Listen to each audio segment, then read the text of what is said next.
Salut, j'espère que c'est la pleine forme chez toi. Bienvenue dans cette nouvelle vidéo d'Investir depuis l'Afrique. Et si tu es ici pour la première fois, sache simplement que tu es avec Alphonse Afo de Espoir Motivation. Et cette chaîne, on l'a créée nouvellement, surtout pour te permettre de développer ta psychologie d'argent et notamment d'investir notamment cet argent-là dans des éléments qui peuvent te rapporter davantage d'argent, surtout des éléments maîtrisés, que ce soit l'immobilier, que ce soit notamment la bourse. On a commencé d'abord avec la bourse. Et dans cette vidéo, je vais parler d'un déclic que j'ai eu il n'y a pas très longtemps, notamment sur le sujet de l'indépendance financière. Si tu as l'habitude de me suivre, tu as une idée de comment je définis l'indépendance financière, mais aujourd'hui, j'ai un nouveau déclic et je vois la chose autrement, ça m'apaise davantage, ça me donne plus cet esprit tranquille pour continuer à travailler sur mes business, etc. Et on va se retrouver dans la suite de cette vidéo pour voir quelle est la nouvelle définition que j'ai aujourd'hui pour ce qu'on appelle l'indépendance financière. Après ceci.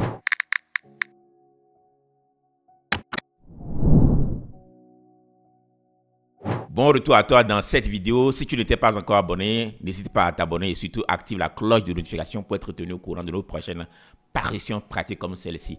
Voilà, Investir depuis l'Afrique est dédié à 100% au sujet de l'investissement. D'abord de la psychologie de l'argent et par la suite, une fois que tu as cet argent-là, surtout comment tu vas le garder auprès de toi pendant un très bon moment. Parce qu'une chose est de gagner l'argent, mais l'autre est de le garder. Quand je dis le garder ici, c'est pas le garder dans sa poche, de s'assurer que cet argent ne te passe pas par les mains pour se retrouver dans la poche d'une autre personne et par la suite comment l'investir intelligemment. Ce sont des sujets dont on parle ici et voilà, pour le moment on fait des efforts pour publier une vidéo par semaine. Donc n'hésite pas à t'abonner à cette chaîne, active la cloche de notification et surtout partage la vidéo. Cette chaîne elle est nouvelle, invite des amis à nous rejoindre dans cette aventure et j'espère que d'ici 10 ans on puisse faire le point puisqu'on s'inscrit sur le long terme. Maintenant revenons au but de cette vidéo.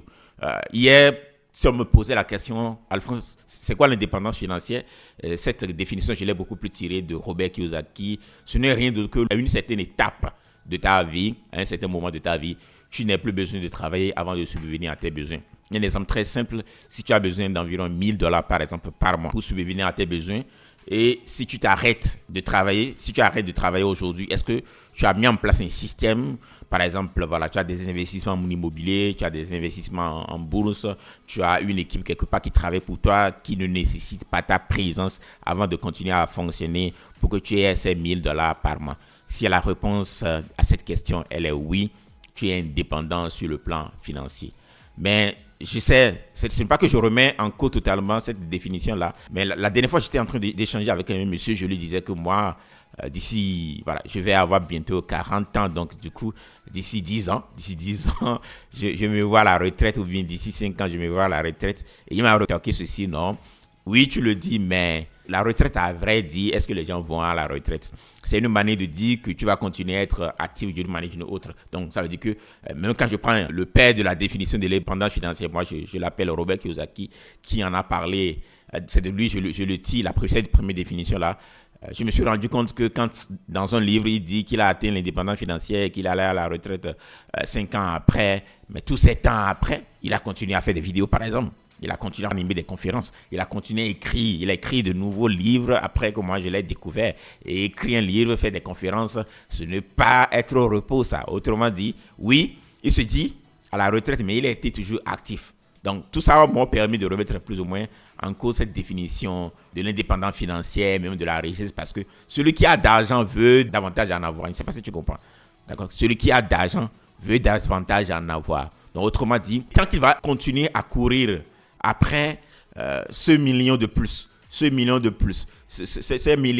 Et c'est un peu comme l'objectif qu'on a donné récemment à Elon Musk. Les actionnaires de Tesla ont donné un certain objectif à Elon Musk. Elon Musk, actuellement, c'est l'homme le plus riche au monde. Donc, l'homme le plus riche au monde, est-ce qu'il a une indépendance sur le plan financier ou pas? La réponse est oui. D'accord. Et pourtant, on vient de lui mettre la barre haute, de sorte que s'il arrive à atteindre cette barre-là, sa fortune va tourner autour de 1000 milliards de dollars. Autrement dit, c'est le cadeau qu'on va lui faire s'il atteint ses objectifs. Et pour atteindre ces objectifs qu'on lui a fixés, il faut qu'il soit un fou pour le faire.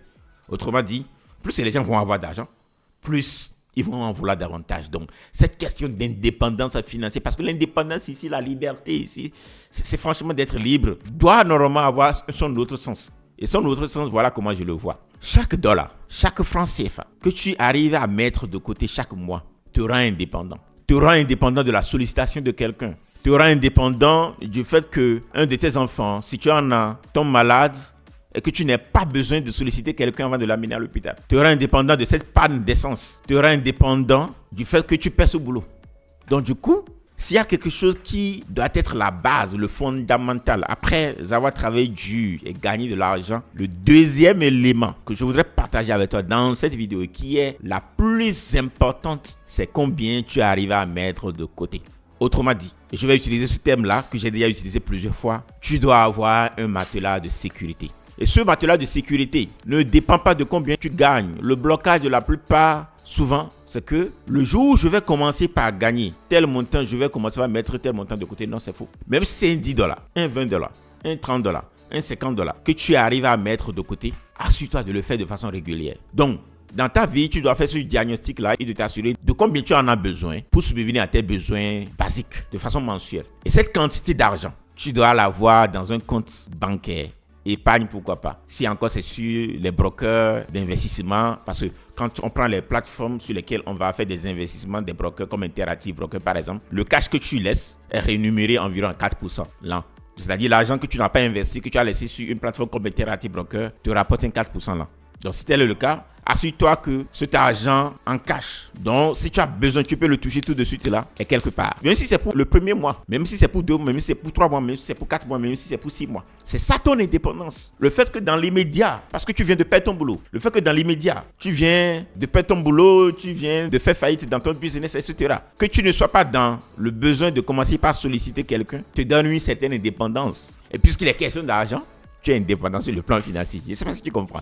Cette définition, elle est très facile à gérer parce que la définition qui dit que le jour tu cesses de travailler, tu vas continuer à subvenir à tes besoins parce que tu as mis en place un système qui ne dépend pas de toi. Franchement, cette manière de gagner de l'argent passif même n'existe pas. Quand on dit l'argent passif, il y a des gens par exemple qui vont te dire l'immobilier, c'est une manière de gagner de l'argent passif. Ça veut dire que tu n'as jamais géré un bien immobilier. Tu n'as jamais construit une maison. Tu n'as jamais mis une maison en location. Si tu as déjà mis une maison en location, sache que c'est le pas du passif. Parce que des toilettes qui se gâtent, le locataire qui te fait de la misère, et des fois même parce que tu passes là et ton bien n'est pas géré tel que cela doit être géré en termes de propriété, c'est des casse-têtes. Et la casse-tête n'est pas passive, c'est ton énergie que tu as utilisée. Donc, la définition qu'on a faite de l'indépendance financière allait dans ce sens-là. Mettre en place un système qui te génère de l'argent de façon passive sans ton intervention, ça n'existe pas vraiment, à vrai dire, à 100%. Donc du coup, ton indépendance financière va venir du peu que tu mets de côté. Et ne change rien au monde contre cette possibilité que tu as de mettre un minimum de côté. Parce que si tu regardes cet élément, c'est que tu gagnes de l'argent. Même si c'est quelqu'un qui te l'offre, tu gagnes de l'argent. Cet argent, épargne-le. Mais 1 mois, 2 mois, 3 mois, 4 mois, 5 mois, 6 mois, de combien tu as besoin. Et dès que tu as fait ça, tu verras que ta tête va être dégagée. Tu peux davantage rêver. Tu peux davantage prendre des risques. Mieux tu vas prendre des risques, mieux tu vas prospérer. Voilà ce que je voulais partager avec toi dans cette vidéo. Voilà, cette manière de revoir les choses, cette manière de ne pas se mettre la pression. On va revenir dans d'autres vidéos pour décortiquer davantage le sujet d'argent. Parce que quand il est question d'indépendance financière, lorsqu'il est question d'argent, il faut d'abord que l'on te déménage. Te déménager ici, c'est que l'on t'arrache tout ce que tu as acquis en termes de préjugés lorsqu'il est question d'argent pour installer de nouvelles choses. Donc du coup, tu vas constater souvent certaines de nos vidéos vont revenir sur les mêmes thèmes. On va le dire, on va dire la même chose de sorte que cela puisse s'installer en toi. Et quand ça va s'installer en toi, tu vas voir la suite en termes de résultats. Parce que le seul blocage que tu as, c'est celui qui se trouve dans ta tête. Et sache simplement que tu es juste à un clic de devenir libre sur le plan financier. Et surtout, partage cette vidéo autour de toi si elle t'a fait du bien. Abonne-toi à cette chaîne, elle est nouvelle. Invite d'autres personnes à s'abonner à ça. Et on va continuer à explorer l'impossible. Thank you. Ciao.